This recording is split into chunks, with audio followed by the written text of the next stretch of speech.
Where will journalists find the courage to keep telling the truth when their very lives are at stake? And the answer is only by very deep formation.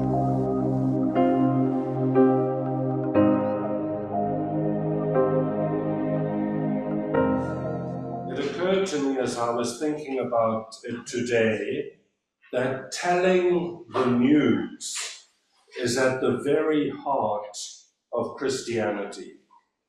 Now, I could elaborate on that in a lot of detail as a biblical scholar, but telling the news is at the heart of Christianity. And a delightful feature of Jenny's book is making the connection between the Evangelion, the good news of Jesus, and the origin and practice of investigative journalism. Tonight we will rightly celebrate Jenny's achievement, but the larger context is the vital importance of truth-telling for the well-being of any culture. Now, I'm not a respondent and I'm going to be brief, but let me give you a few quick examples. Whatever we think of Donald Trump, and I think my views of him are fairly well known, I'm an outspoken critic, but whatever our views of Donald Trump, I don't know if you have noticed that this book has just been published, Original Sin. President Biden's decline, its cover-up, and his disastrous choice to run again. This is an extraordinary piece of investigative journalism, and it is profoundly, profoundly disturbing. And what the authors argue is that the failure of investigative journalism globally, but especially in America, to really dig down into Biden's physical and mental health meant that when it blew up in that debate that I still can't watch, it was so horrific, that they argue that the failure of investigative journalism contributed in a major way to Donald Trump being re-elected for a second term. Now, whatever you think about that, if you're a Trump supporter or like me, you're a very strong critic.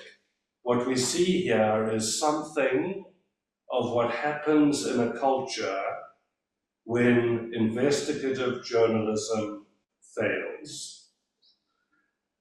Now, I watched recently a very long and detailed interview with Jake Tapper and Alex Thompson about this book.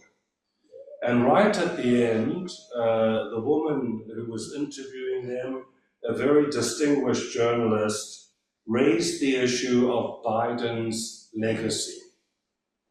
Would this cover-up affect his legacy? And they reflected on all sorts of things about his legacy. But what blew my mind was neither of these two investigative journalists even raised the issue of his legacy and what has happened in Gaza over the last 2 years. Now, Jenny Jenny doesn't have to agree with me about any of this, of course, but she's been very eloquent on the blind spots, as have Paul Marshall and others, of Western media.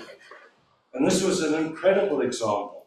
So they've written this, they've investigated this massive cover-up, and then when they're reflecting on his legacy, not one of these three very distinguished journalists is even able to raise the issue of what has happened in Gaza over the last 2 years. On the 28th of March, The Guardian reported that more than 170 journalists have been killed in Gaza since 2023, with some estimates putting the toll as high as 206. They say this: it is the deadliest conflict for media workers in recent history.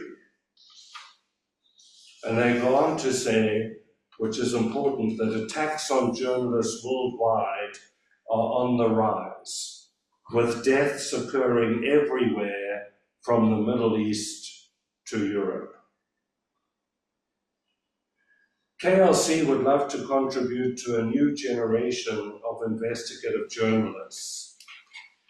But one thing we realize from these statistics brings us into a key plank of the Kirby Laing Centre's vision, which is ideas alone are inadequate for witnessing to Christ in our culture. Where will journalists find the courage to keep telling the truth when their very lives are at stake? And the answer is only by very deep formation, ever again renewing the depths of their being through the contemplation of the faith of Christ. So this is a very timely book and a timely discussion.